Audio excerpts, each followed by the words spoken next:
Hey everyone, it's Mr. Hollywood, and today is day 103 of my 200-day posting streak goal, and today I'm ranking every single Spider-Man movie, and this is excluding the Sony films. This is just the Spider-Man films, and, well, both the live action and the Into the Spider-Verse and Across.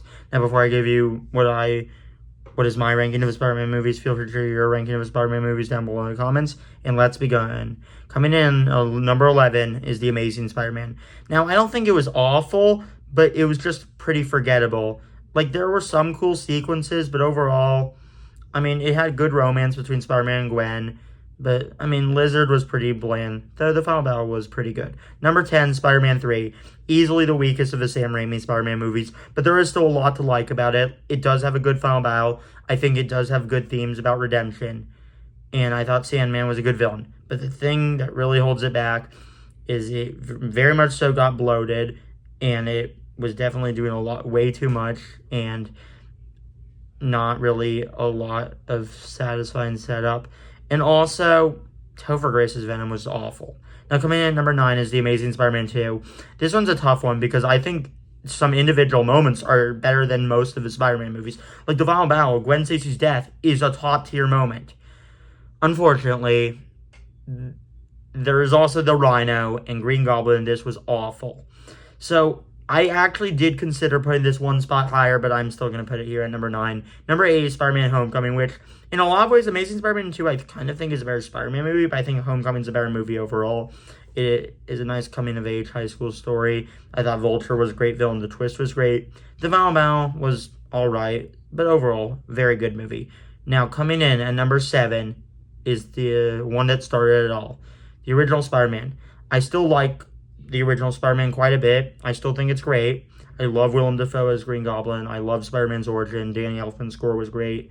I like Tobey Maguire a lot. The thing that holds it back, I do think there are things about this film that hasn't aged well. Also, I mean, I didn't really like Kirsten Dunst that much as MJ. Not really even in the entire trilogy. And I might have even arguably liked her the most in this, but I still didn't like her throughout the trilogy. Now, coming in at number 6 is Spider-Man 2, which does take a lot from the first film, but makes it slightly better. I thought Alfred Molina was great as Doc Ock. The story was great, and really seeing Spider-Man in a different phase of life was great. However, I still don't really buy into the fact that Spider-Man would not want to be Spider-Man because he's bummed out. For me, it doesn't really work. And also, yes, like, same thing. I mean, MJ, I think, was arguably the worst in this one. But overall, Spider-Man 2 is still a great movie, but it will not be in my top 3, because, for me, it's still quite a bit below that.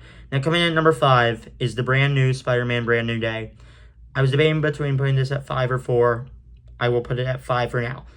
But I do want to say up front, it was a great street-level film, and I loved how it wasn't just trying to one-up everything from No Way Home. I think it was a great self-contained story. And I'm not really going to get into spoilers. I will say I was very satisfied with how it turned out. And there are still some things that bothered me, but for the most part, I thought it was great, and it is my number 5. Number 4 is Spider-Man Far From Home. I was debating whether I would put this above Brand New Day. And I know it's probably a bit controversial, as this is considered the weakest of the Tom Holland ones. But no, I think Far From Home is pretty great. And I thought Mysterio was an amazing villain, especially after No Way Home, and really just seeing the aftermath of Endgame. Yeah, I thought Far From Home was great. There is some stuff I didn't really like with the Edith plotline, but overall, still thought this was great. Now, coming in at number 3 is Spider-Man Across the Spider-Verse, which, I mean, I just want to say up front, my only main problems were I thought the beginning took a little while to get going, and I did not like how it just abruptly cut off at the end. But other than that, this was a great movie. It has some of the most unique animation I've ever seen. It has a lot of great thematic elements and just a lot of great emotional tension. And it was an overall very gripping experience.